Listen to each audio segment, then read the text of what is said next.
starting with the greatest name of Almighty Allah, who is the most gracious and the most merciful, whose blessings are uncountable, whose mercy is unlimited, and whose worship is our faith.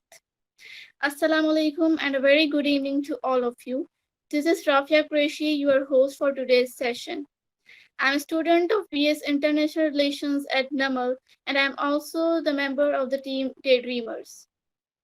So, to start our session with the recitation of Holy Quran, I would like to call Arsalan Tufail to take over the screen and recite few verses of Holy Quran.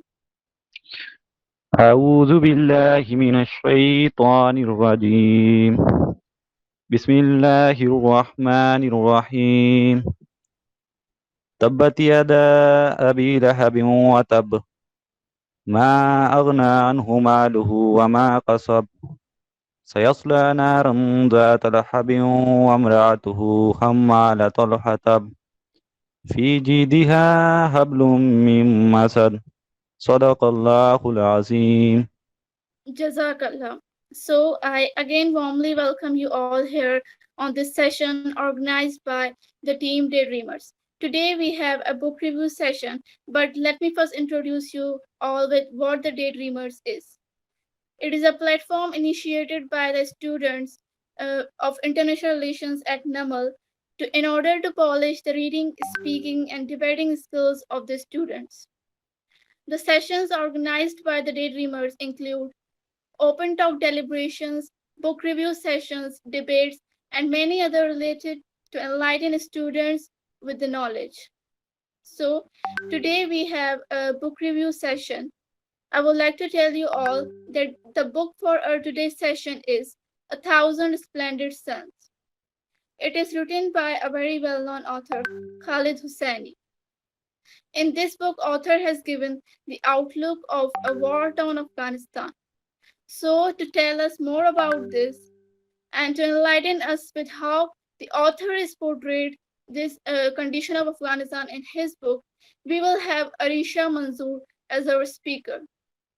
Before this, I would like to request the audience to please do not turn on your mics. I'll drop your questions in the chat box, and I will deliver those to our speaker at the end of the session. Thank you. So now let's have Areesha Manzoor on our screen. Okay. Every street of Kabul is enthralling to the eye. Through the bazaar, caravans of Egypt pass. One could not count the moons that shimmer on her roof and the thousand splendid suns that hide behind her wall. Assalamu alaikum, everyone. I hope you all are doing well. Thanks a bunch, Rafia, for introducing me. As she told, I, Areesha Manzoor, will be presenting review of A Thousand Splendid Suns by Khaled Hosseini. But before moving toward an actual review, I want to highlight the importance of reading books, especially for students of international relations. I believe that a book is a dream that reader holds in their hands. Without books, history is silent, literature dumb, science crippled, thought and speculation at a standstill. As a student of IR, we need to acquire knowledge of the whole world so that we can analyze international happenings. We cannot travel whole world to explore that how things go on in other countries. That's the thing about books. They let you travel without moving your feet. Owing to the importance of book reading, we, the Daydreamers, have initiated book review sessions where bibliophiles provide us with crux of the book and other students can choose and explore a book of their interest. Coming towards our today's book, According to Lines of Women and Home. It is harrowing yet ultimately uplifting story of endurance and love. According to Words of Independent, a heartful saga that encompasses romance and melodrama, personal and political intrigue, the onslaught of war and disposition. The book is published by Bloomsbury Publishing PLC London in 2007. The subject of this book is war-torn country, Afghanistan, and how that war has affected domestic life there. If I talk about Khaled Hosseini, he is a Afghan-born American novelist. He belonged to an educated and liberal family in Afghanistan, where his father was a diplomat and his mother was a school teacher. But in 1976, due to Soviet invasion, law and order situation forced them to flee to Paris and later to California for taking refuge. By profession, he was a doctor, When he wrote his best-selling Kite Runner, he was also practicing medicine, and he wrote that as a part-time job. Later, due to overwhelming praise and appreciation, he became full-time writer and created this irresistible masterpiece of 1,000 Splendid Suns. His first ever visit to Kabul since childhood in 2003 was the driving force behind writing the novel, because there he met with burqa-wearing women there, and he wondered at how they pass their life, what sort of problems they face, and what sort of rights they have. So he was very curious about those women, and that is the reason he wrote this novel on the two women. Besides these two novels that I named, Kite Runner and Thousands of Splendid Sun, he is also writer of And the Mountain Echoed and a short story Sea Prayer. The subject of his book and his interests, they always orbit around the struggle for living in war-hit areas and tragedy of losing hope and loved ones, because he himself faced these conditions. When he was living in Afghanistan, he had to leave his mother country because his motherland, because there was war started there, and he had to leave that country for his life. So he was very much interested in war-hit areas and tragedy of losing hope and loved ones. That is his subject, and nearly all of his writing, we found it very often. If I talk about setting of this novel is debuted at Herat, where story of Maryam began. And then Maryam got married to a person who took her to Kabul, and story moved to Kabul. From Kabul started the story of Laila. Laila fled to Pakistan, so the setting moved to Pakistan, and then she came back to Afghanistan and Kabul. So this story closes at Kabul. Timeline is very important in this novel because it is from late 1960s to early 2000. That is from Soviet war to Taliban rule. So it covers almost all the important events and the turmoil and that happened during these decades. Writer is very much expressive, and he used of thousands of untold stories of grievances of thousands of women in Afghanistan. Writer Khaled Hosseini became mouthpiece of victimized women of patriarchal society in an epic way. His artistic style and scenic words will paint vivid picture of Afghanistan and then devastated one in reader's mind. He often used symbolism, metaphors, irony, and simile to make his writing more impressive and more impactful. For example, at one place, he used metaphor of, like he said, that Nana tells Maryam that she is nothing but mugwort that is ripped out and tossed aside. He used simile like, it is like someone is ramming a screwdriver into my ear, Rashid said. He used sometimes irony to make his statement more impressive and impactful on readers' mind. When Nana was conversing with her daughter, Maryam, she said, when Jalil visited Maryam, he would raise her high in the air and swung her around. But Nana told her that he will surely drop her one day, that we saw that he dropped her one day. How? That we will explore later. And burqa was a symbol of oppression he used in his story. If I talk about characters, there are three main characters in this novel. Two of them are protagonists, and the story is narrated by a third person in a way that it always revolves around either one of the two protagonists, who are Maryam and Laila. Both these women differ by an age gap of almost a generation. Despite of their contradictory initial lives, capabilities, intellect, and even their endings, their lives were akin and equally pathetic at one point of the novel.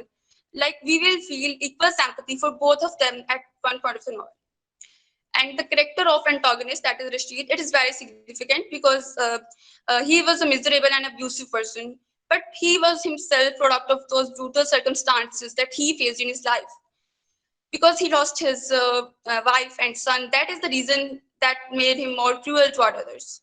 Maryam's and Laila's parents' character is important, and Molvi Fazullah was another character, which we will see what were their role in the story. If I talk about themes of this novel, they are devastation of Afghan war, as I told earlier, against Soviet, and then among themselves the civil war going on in the country. So he's talking about horrors of war, that how that war affected daily life. It is easy to say that for a statesman to say that we will go to war, but what country faces when they go to war? He depicted that in a very excellent way. Femininity and women right violation is his main subject, that how women were affected by that war. He explained that they were more endurable. They endured what was unendurable. And it is essentially focused in this novel. As a novel, it aptly distinguishes between true love and forced marriages, as we see often novels tell us about love and marriages. So this is also the subject of the novel, and it debunks evils and inhumanity of humans. That how cruel can human beings be at the time when they get power and when they have authority over others. Let's move to a summary of this novel. Story begins with Mariam's life. As I told, the story debuted here with Mariam's life, who was illegitimate child of Nana and Jalil. She was raised as an outcast in small Kolba. Kolba is a small wood house outside the village, so she used to live there. Her mother was very bitter to her because of the circumstances she faced, and she was all the time she used to taunt her and rebuke her, and that was what Mariam never felt love from her mother. And her father was also a cold-blooded person, and he only showed facile love. Like he used to say that he loved Mariam, but he never owned her. That is why she was living there. Mariam used to listen to various tales from her father that he is so rich and he has luxurious house and luxurious car and luxurious lifestyle. That made her very curious to live with him, to enjoy that lifestyle. So for that desire, she left Nana, and one day she went to Jalil's house. Nobody owned her. Nobody let her enter the room, entered the house. So in the end, when she came back, she saw that her mother had hanged herself. She was dead, and she was alone in this world. Then Jalil had no choice than to take Mariam to his home. When Mariam was taken to that home, there were three wives of Jalil there, and they did not wanted Mariam's presence there. It was difficult for them to bear with Mariam. So they decided that at the age of 15, Mariam, they forcefully tied her note as second wife to 45-year-old shoemaker of Kabul. And then when she moved to Kabul, there were in the streets and bazaars of Kabul, she saw many things that were new to her and that was totally, she was experiencing first time. So she had a hope and wish for a happy and normal life. But that soon died because there were continuous cycle of abuses, miscarriages, physical and mental torture by her husband, and that made her life even more disastrous and painful. Then we come to part 2 of the novel. That is juxtaposition to first. In 1987, Rector of Lala is introduced. She lived in the neighborhood of Mariam, but had a very opposite life than her. Her father was a teacher and belonging to a liberal family. She used to go to school, and she was allowed to dream to achieve something extraordinary. She was allowed to dream to achieve something big in her life, to prove herself not to be useless like other girls of the country. But all this was devastated by Soviet war because war caused her to lose her two brothers who were fighting for Mujahideen side against Soviets, and she also lost her friend Geeti in a rocket attack. Almost everyone there had lost someone. This led to abrupt shift in normal life. Schools were closed, people were migrating to Iran and Pakistan. Meanwhile, she fell in love with her friend Tariq. They got intimate, and Tariq wanted to marry Laila, but he fled to Pakistan. But Laila could not because her mother was not willing. Then at that time, the day of leaving, when Laila actually was leaving to Pakistan, on that day there was a rocket attack on their house, and her parents died in that rocket attack. Then we come with the part 3 of the novel. Part 3 of the novel brought two protagonists together. Journeys of two very different women collide unexpectedly. Leila was rescued and attacked by Rashid while her parents died. So she had no one to live with. So she was living with Rashid and Mariam. After months of illness because she was badly injured, Leila became able of moving by her own. When she had a hope that one day she will meet Tariq and they will get married, but she received news of death of Tariq. Her last hope was turned into ashes. Rashid longing for children, and then there come the beautiful circumstances again. We will call it fate or whatever. Rashid was longing for having children, and Mariam was unable to fill his desire. Laila was alone in this whole universe, and it all ended up in marriage of Rashid and Laila. Laila and Mariam were reluctant, but they had no other choice than to accept this relationship. After some time, Aziza was born, but Rashid was desiring for a baby boy. So he turned her attitude towards Laila. He became the same Rashid which he were toward Maryam. So Laila was also the victim of her brutalities. Initially, Maryam and Leila, they were quite rivals to each other, and they used to fight, and they used to have bad feelings for each other. But later, when they saw that they both are a victim of Rashid and their fate, they became companions. Taliban controlled much of Afghanistan at that time. There were rocket attacks everywhere. Civil war between ethnic stakeholders have taken the country to stone ages. Rashid and Laila had a son, Zalmai. The war had brought them economic devastation, for which they had to drop Aziza at orphanage. Laila and Maryam passed each day without Aziza, like fish out of water. But they had to, because they had no other choice. Taliban implemented strict traditional Islamic law that I will explain in later slides, by which women could not move alone outside. They had to wear burqa.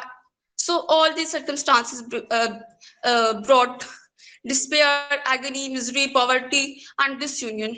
It plunged souls of Maryam and Laila. When Tariq came back, suddenly, so it brought hope for the life once again. Tariq was not dead. It was all the story was manipulated by Rashid to get married to Lala. So that was something a twist that we never expected in this novel. But Tariq came back and he still wanted to marry Lala. Rashid, knowing this, attacked Layla for her life, but Maryam assassinated Rashid for saving Layla. In the end, along with her two children, Layla and Tariq fled to Pakistan. But Maryam, she was sentenced to death because she had killed her husband. From illegitimate beginning to legitimate ending, from Nana's advice to Jalil's cold behavior, from bitter times with Rashid to joyful moment with Lala and her children. She had no regret as she experienced the love she was yearning for, at least for some time. Now, coming to our climax of the story. It astonishes reader with union of true love of Lala and Tariq, happily living in Murray. Nonetheless, there was troublesome thought related to Mariam's destiny, constantly hitting Lala's brain, because she didn't even know that is she alive or not. Refugee in Pakistan ended when Taliban rule in Afghanistan was overtaken by a democratic government backed by US in 2003. Leila went back to Afghanistan. She visited the Kolba where Mariam used to live to tribute her, and later met her acquaintance to know about Mariam's father. Despite the brutalities of life, the dream of playing her role in prosperity of Afghanistan was taking oxygen in some corner of Lala's heart. She still wanted to do something for Afghanistan. That is why she came back. She joined the orphanage, worked for it, and fulfilled her parents' dream. It was the same orphan house that they dropped Aziza. So she worked for it and uh, fulfilled her dream. Now I was talking about Taliban Sharia law. What was it? I want to quote the full law that used to be announced in the streets of the Afghanistan, that this is law and you have to follow it. Our watan is now known as the Islamic Emirate of Afghanistan. These are the laws that we will enforce and you will obey. All citizens must pray 5 times a day. If it is proper time and you are caught doing something other, you will be beaten. All men will grow beard.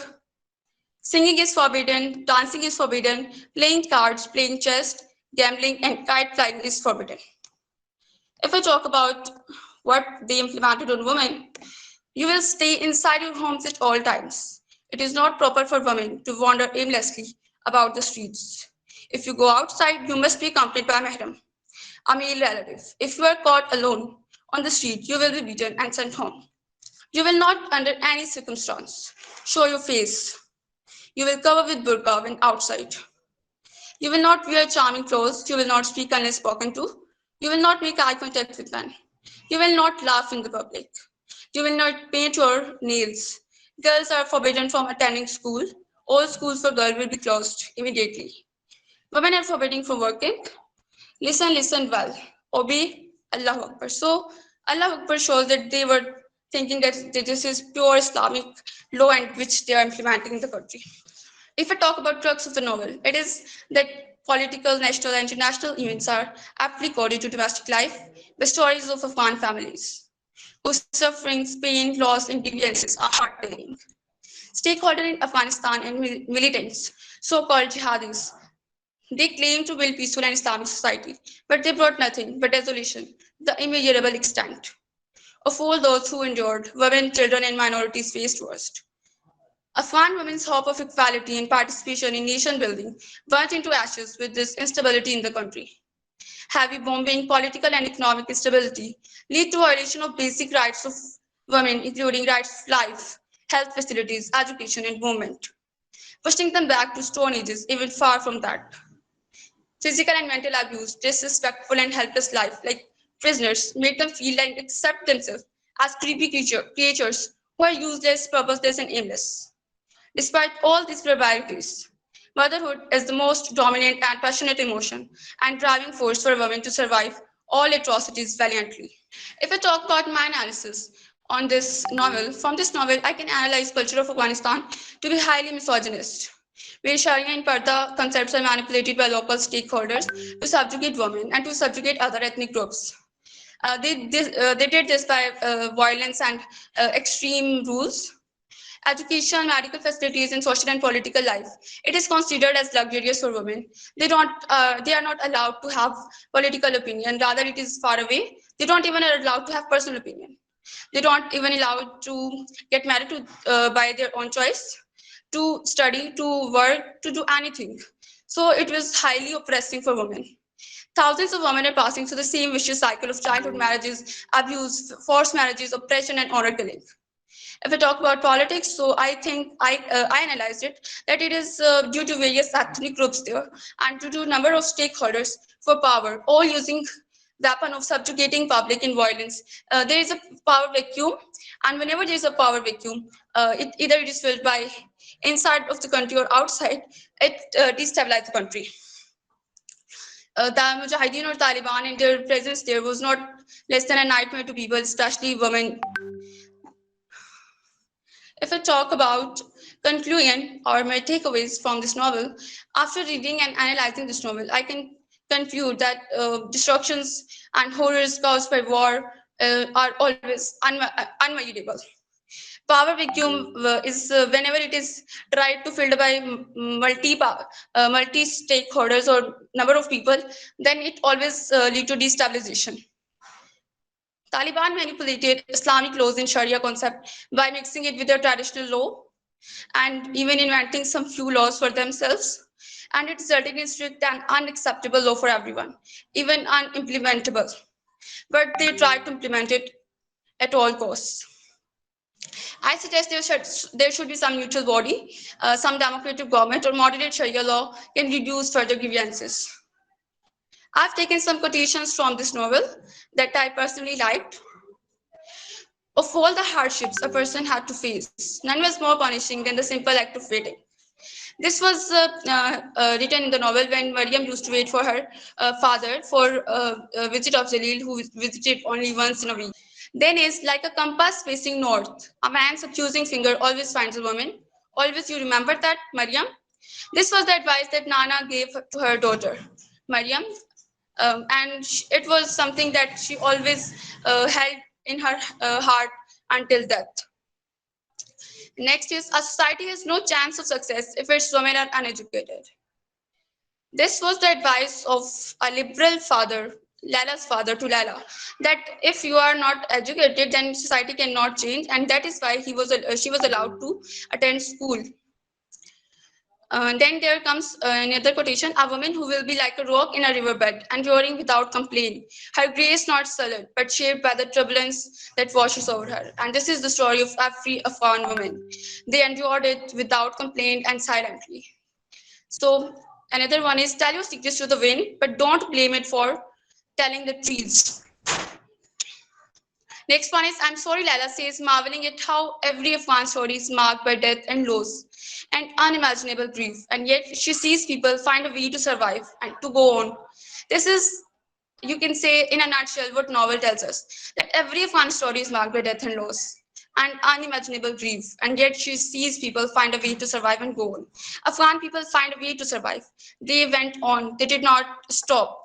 Um, Everyone has lost someone. This is easier to say, but when you lose someone, then you can feel it. Coming toward the last part, that is recommendations. The novel provides a reader with modern US history of war with a country, Afghanistan, whose life and belief system are conservative and oppressing at the same time. So if anyone who is interested in US history and why US intervened in Afghanistan and what sort of life Afghan people pass, they should read this novel to get knowledge of that. I recommend this book to those who want blend of fiction and historical events. Like it is something sometimes boring for some people to read historical events alone, and they found it quite difficult to read history. And if they like fiction, then the blend of fiction and history is perfect for me. So I would recommend these to those who want blend of fiction and history. And it provides you with the Soviet invasion, the ethnic groups that were involved in civil war, like Uzbeks, Tajiks, and Hazaras. If you want detail of that, you should read this novel. And as I told earlier, that his writer has used very scenic words, and his expression and style is extraordinary. So if you want to cover the writing gap, and if you want to have a new expression in your writing, or if you want to get knowledge of writing different writing styles, then you should read it for that purpose also. The important is that to whom I don't recommend this book. Everyone would say that what kind of she is, that she is not recommending this to some people, but I will not recommend this to everyone. I don't recommend this to the people who are emotionally weak and feel touchy toward tragedies, because it is not easier for everyone to digest tragic incidents because if you read it, you will definitely be affected. And that's the beauty of the novel, that it provides you um, uh, with the events that you feel in touch with. So as this is adult fiction, there are a lot of tragic and sensitive events which may not be optimum to read for everyone. That was all that I wanted to review about this book. Thank you so much. Okay, thank you, Areesha. Really a great presentation and a very comprehensive analysis. Good to know your perspective on author's view and your recommendation as well. So, as we have no questions from our audience, so I thank you for your efforts and for your time for sharing the knowledge with us. And I thank you all for being here, for joining us. Now let's end this session. Stay blessed. Allah Hafiz.